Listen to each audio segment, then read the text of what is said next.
Now, economic data clearly suggests Australia's property sector will continue to struggle for some time to come.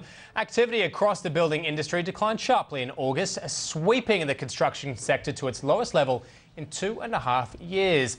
The latest building approval figures also confirm the sector isn't going to come galloping to the rescue of our struggling two-speed economy, while sales of new homes by big builders is at the lowest level for over a decade. But despite the slew of recent negative data, it seems not all are being impacted. Dennis Versaius of real estate expert NGFarah says some segments of the market remain strong. And he joins us now from our Sydney CBD studio. Look, thanks very much for your time today. Let's just start broadly speaking. A lot of negative news flow, as we just mentioned, about the construction sector. From on-the-ground perspective, how's it looking? Fairly good, fairly strong. The marketplace has been fairly consistent at Prince Henry at Little Bay. James? All right. So, but broadly, it seems all indicators suggest some weakness. I mean, are you confident that we're going to see it come back, or that it's going to maintain the strength? Oh, James, look, the marketplace. I think the marketplace generally. There's been a little bit of volatility and certainly a correction over the last 12 months. But I'd probably expect the marketplace to move fairly sideways, possibly upwards in selected pockets and in for certain properties in certain locations. From the buyers that are in there at the moment, I mean, where are they coming from? Are they investors? Are they homeowners? Are we seeing offshore interest?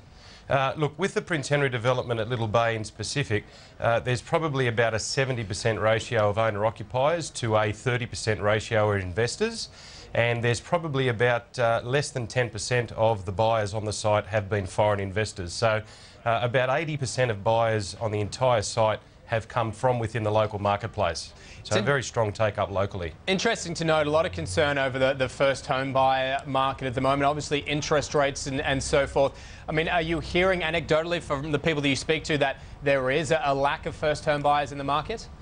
Not particularly. Look, with Prince Henry specifically, there has been... What about more broadly? Well, more broadly,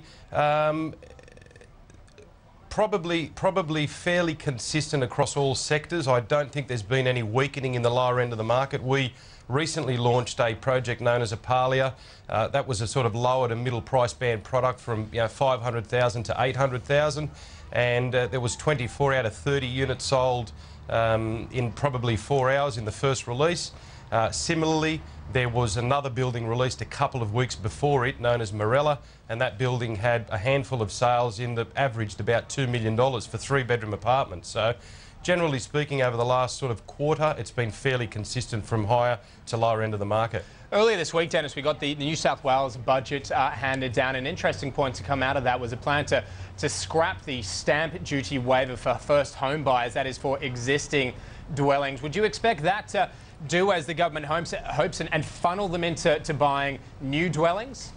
Look, I think that without question, there is some volatility in the confidence of the general marketplace because of what's going on around the world globally, and there's no question that any sort of incentives by the government may assist or may fuel or may probably inspire a little bit more confidence in the market. What about the fact that rates have been on hold now since November and expectations that they will stay there for the foreseeable future, at least in the short to medium term? Are you seeing, do you expect that to fuel some confidence?